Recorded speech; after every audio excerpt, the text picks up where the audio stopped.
नमस्कार दोस्तों, मेरा नाम है पंकज दुबे और आज हम बात करने वाले हैं दोस्तों अमेरिका के बारे में। क्या अमेरिका ने ही बांग्लादेश में शेख हसीना की सरकार गिरा दी? दूसरा सवाल ये कि जो शेख हसीना हमेशा भारत के साथ में खड़ी रहती थी, क्या उसकी सजा ये भुगत रही है? क्या इस वजह से भी इनको यहाँ से हटाया गया?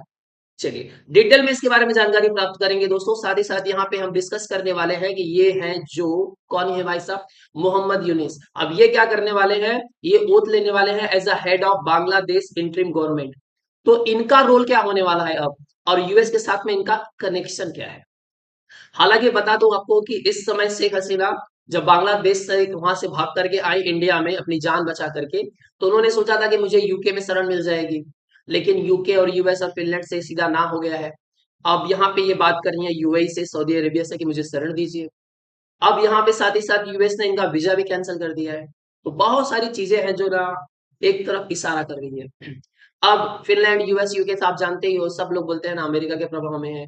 यूएई और सऊदी अरेबिया पे एक लिमिट तक बोलते हैं ना अमेरिका का प्रभाव है।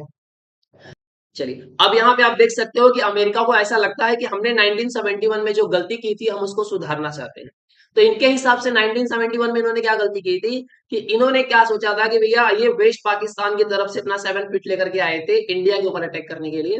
लेकिन वहां से बोलते हैं ना रास्ते में आ गया कौन यहाँ पे, रसिया। रसिया ने आकर के पूरा बोलते हैं ना घेर लिया, और रसिया ने बोलते हैं ना इंडिया को बचा लिया। तो ऐसे स्टेशन पे क्या हुआ कि भारत ने क्या किया, ईस्ट पाकिस्तान को पूरी तरह से खत्म कर दिया और यहाँ पे बना दिया क्या, बांग्लादेश। अब बांग्लादेश तो बन गया, लेकिन अमेरिका चाहता था कि अमेरिका का प्रभाव यहाँ पे रहे। और बोलते हैं ना एक स्ट्रेटेजिक पॉइंट से उसके लिए बोलते हैं ना बहुत इंपॉर्टेंट जगह थी ये सोच रहा था चलिए यहाँ पे अगर बोलते हैं ना हमारी पसंदीदा वाली सरकार बनेगी तो हम अपने हिसाब से जो चीजें चाहेंगे वो करवा सकेंगे। लेकिन ऐसा तो हो नहीं पाया। लेकिन उस समय ऐसा था ना कि यूएन का प्रेशर बहुत ज्यादा था, अमेरिका का बहुत ज्यादा प्रेशर था। क्योंकि पाकिस्तान ने क्या किया था, पाकिस्तान के जनरल ए ए खान नियाजी ने क्या कर दिया था, आत्मसमर्पण किया था। अकेले नहीं, 93,000 सोल्जर्स के साथ में इन्होंने क्या किया था, आत्मसमर्पण किया था। तो अगर हम चाहते तो उस समय ये बोल सकते थे भैया, हम प्रेशर दे सकते थे भैया चलो पहले कश्मीर खाली करो उसके बाद तुम्हारे सोल्जर्स को देंगे। लेकिन उस समय यूएन और अमेरिका का एकदम प्रेशर बढ़ते जा रहा था और हमारे हालात भी उतने अच्छे नहीं थे। अब यहाँ पे यूएस हमेशा से चाहता था कि भाई ईस्ट पाकिस्तान मतलब बांग्लादेश में उसका क्या रहे, कि एक एयरबेस बनाना चाहता था। लेकिन अगर हम चाहते तो उस समय पूरा पाकिस्तान की सेना को हम लोग ने हरा ही दिया था। तो हमने तो एक तरह से समझा जाए तो हमने तो इस पूरे एरिया को जीत ही लिया था। तो हम चाहते तो पूरा इंडिया इसको कंट्रोल कर सकता था। वो सब तो बातें हैं, ठीक है चलिए। हमने क्या किया, मानवता दिखाया और बांग्लादेश एक अलग देश बना दिया कि भाई चलो अपना पड़ोसी है, अच्छे से रहेगा, खुश रहेगा। लेकिन अब यहाँ पे ये जो पड़ोसी है ना वो अब देने वाला है तकलीफ आपको। अब यहाँ पे आप देख सकते हो दोस्तों कि Canada, Russia, Organisation of Islamic Corporation and the Arab Parliament, ये सबका कहना था कि हाँ भैया बांग्लादेश के अंदर फ्री और फेयर पीसफुली क्या हुए हैं, इलेक्शंस हुए हैं। लेकिन यूएस तो अपनी अलग कहानी गा रहा था। यूएस का क्या कहना था, नहीं यहाँ पे जो फ्री और फेयर इलेक्शन नहीं हुए हैं। अब इन्होंने पहले तो आग लगा दी। अब दूसरी बात यहाँ पे क्या हो गया कि जो रिसेंट में बोलते हैं ना बांग्लादेश में रिजर्वेशन को लेकर के जो बोलते हैं ना यहाँ पे प्रोटेस्ट हुए, वो ज्यादा बोलते हैं ना भयंकर हो गए। अब यहाँ पे क्या हुआ कि हाई कोर्ट ने बोल दिया कि भैया हम 30% रिजर्वेशन लगाने वाले हैं वापस से, जो पहले था हमारा। जो फ्रीडम फाइटर्स है उनकी फैमिली के लिए जॉब्स में क्या रहेगा, अगर जो भी 100% मतलब अगर 100 जॉब है उसमें से 30 जॉब्स किसको मिलने वाले हैं, उन लोगों को जो फ्रीडम फाइटर्स थे, मतलब जिन लोगों ने मिलकर के क्या किया था, बांग्लादेश को आजाद करवाया था। अब बाद में इस पे हो गया बवाल। अब बवाल जैसे बढ़ने लगा तो सुप्रीम कोर्ट क्या हो गई, बैकफुट पे आ गई। सुप्रीम कोर्ट ने बोलना एक नोटिफिकेशन जारी किया, बोला कि भैया हम जो 30% है ना उसको हम 7% कर दे रहे हैं। अब जब सुप्रीम कोर्ट ने बोल दिया कि भैया रिजर्वेशन 7% कर दिया गया है, तो शेख हसीना को लगा कि भैया अब मामला तो क्या हो जाएगा, स्थिर हो जाएगा। लेकिन तब तक है ना स्टूडेंट्स को और अपोजिशन को समझ में आ गया था कि भैया हमारे हमने जो प्रोटेस्ट किया उसमें दम था। और साथ ही साथ जो फॉरेन पावर था उसने और भयंकर सपोर्ट कर दिया था। क्योंकि देखिए बिना फॉरेन सपोर्ट्स के ऐसा पॉसिबल ही नहीं था। इनको अब इतने सारी जनसंख्या में इतनी मास नंबर्स में लोग इकट्ठा हो रहे हैं, तो उनके लिए फूड, ट्रांसपोर्ट, ये सब का व्यवस्था करने वाला कोई तो चाहिए ना। अब भर भर के पैसे आए। जितने भी बोलते हैं ना इंडिया आर्मी के जो चीफ उफ थे, एकदम दबा दबा करके मोटी रकम आ गई कि भैया तुम कोशिश करो कि ये प्रोटेस्ट बढ़े। ज्यादा से ज्यादा बोलते हैं ना खाली दिखावा करोगे, इतने मार दिए उतने मार दिए, लेकिन ये प्रोटेस्ट रुकना नहीं चाहिए। अब सबका अगर जेब तगड़ा दम भर गया है तो उठ ही नहीं पा रहे, इतना वजन लाद दिया गया है उनके ऊपर पैसों से। अब भयंकर तरीके से यहाँ पे क्या हुआ, प्रोटेस्ट हुआ।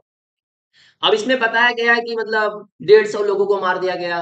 कहीं पे रिपोर्ट छपी कि 440 से ज्यादा अधिक बोलते हैं ना स्टूडेंट्स को मार दिया गया। तो ये डेथ रेट और ज्यादा भी हो सकता है। अब उसी तरह से मैं आपको यहाँ पे लेके चलता हूँ जरा इमरान खान के बारे में। इमरान खान ने भी ऐसी एक गलती कर दी थी कि जब रसिया और यूक्रेन के बीच में युद्ध चालू था, तब ये पहुंच गए थे रसिया पुतिन से मिलने के लिए, और उस पे बोलते हैं ना अमेरिका काफी नाराज हो गया। और उसके कुछ ही दिनों के बाद आपने न्यूज सुनी होगी कि इनकी सरकार पलट गई। अब यहाँ पे नवाज शरीफ आ गए, शहबाज शरीफ आ गए, और इनको डाल दिया कहाँ पे, जेल में। तो इनकी कहानी वहीं पे खत्म हो गई। अभी कितने दिनों तक जेल में रहेंगे, सब कोई आइडिया नहीं है। अब ये दोनों भाई नवाज शरीफ और शहबाज शरीफ मिलकर के सरकार चला रहे। तो यहाँ पे बोलते हैं ना अमेरिका का भी यहाँ पे बहुत बड़ा रोल था। उसी प्रकार से यहाँ पे रोल आपको देखने को मिला है, किसका, अमेरिका का, बांग्लादेश ने। अब यहाँ पे देखिए कि इसका अनुमान तो शेख हसीना ने पहले ही बोल दिया था। जैसे उन्होंने 5वीं बार बोलती ना पीएम बनी इलेक्शन के बाद, उन्होंने जनवरी 7 को बोला कि देखो एक कोई कंट्री है, उन्होंने नाम लेकर के खुल करके नहीं बोला, उन्होंने बोला एक वाइट कंट्री है जो मुझसे मांग रही है कि भैया आप यहाँ पे हमको एयर बेस दे दो, अगर हम ऐसा नहीं करेंगे तो मेरी कुर्सी जा सकती है। और सचमुच में हुआ वही। ये बात है 7 जनवरी की, और तब उन्होंने ये बोला था, और आपके सामने देखो यहाँ पे चीजें आ गई। उसी प्रकार का एक नैरेटिव बोलते हैं ना इंडिया में भी बोलते हैं ना चलाया जा रहा है। कुछ ऐसी रिपोर्ट्स आ रही हैं कि भैया कि अब अपोजिशन क्या करने वाला है, कुछ इसी प्रकार का ही बोलते हैं ना नैरेटिव निकालेगा, और यहाँ पे मोदी सरकार को क्या करेगा, तख्ता पलटेगा। जिसमें ये बात न्यूज में रिपोर्ट में ये है कि पहले तो यहाँ पे आग लगाई जाएगी फार्मर प्रोटेस्ट को, इनको बोलते हैं ना बहुत भड़काया जाएगा। उसके बाद सेकंड नंबर पे अभी जो राइट नाउ चल रहा है वक्फ बोर्ड अमेंडमेंट बिल, इस पे बोला जाएगा कि भैया मुस्लिम लोग को क्या किया जा रहा है, खुश नहीं है ये जो वक्फ बोर्ड में 40 अमेंडमेंट किए जा रहे हैं, आप मुस्लिमों के राइट्स क्या कर रहे हैं, उनसे छीन रहे हो। और यहाँ पे बोलते हैं ना ऑपोजिशन भी इसके बहुत खिलाफ है। तो ये एक साइड से ये बनाया जाएगा कि मुस्लिम भी क्या है, गवर्नमेंट के खिलाफ है, फार्मर भी क्या है, गवर्नमेंट के खिलाफ है। फिर थर्ड नंबर पे मणिपुर वाला केस लेके जाया जाएगा। चौथे नंबर पर एम्प्लॉयमेंट इन्फ्लेशन को दिखाया जाएगा। देखिए जिनको जॉब मिली है उनको भी बोला जाएगा देखो आपको जो जॉब मिली है वो सही मात्रा में नहीं मिली, मतलब अच्छे तरीके से, मतलब आपको जितना कमाना चाहिए 30,000 और आप कमा रहे हो 15,000। तो इस प्रकार से बोलते हैं ना युवाओं को भी भड़काया जाएगा। और चौथी में यहाँ पे, चौथी और पांचवी यहाँ पे आप देख सकते हो कि यहाँ पे पांचवा ये दिखाया जाएगा कि भैया हम क्या करने वाले हैं, जाति जनगणना करने वाले हैं। अब यहाँ पे क्या हो जाएगा कि देखिए 80% यहाँ पे हिंदू है। अब उसमें भी क्या जाया जाएगा, हिंदुओं को अलग अलग जाति में बांट दिया जाएगा। मतलब ये जितने बटे हुए रहेंगे उतना इनके ऊपर कंट्रोल करना आसान हो जाएगा। अगर ये ज्यादा इकट्ठा हो जाएंगे तो इनको कंट्रोल करना मुश्किल हो जाएगा। अब ये बोलते हैं ना ज्यादा बटे हुए नहीं है तो इनको कंट्रोल करना मुश्किल हो रहा है। लेकिन इसे अपोजिशन ये नहीं चाहता है कि ये लोग मिले रहे, इनको डिवाइड करना चाहता है अलग अलग जाति नाम पे।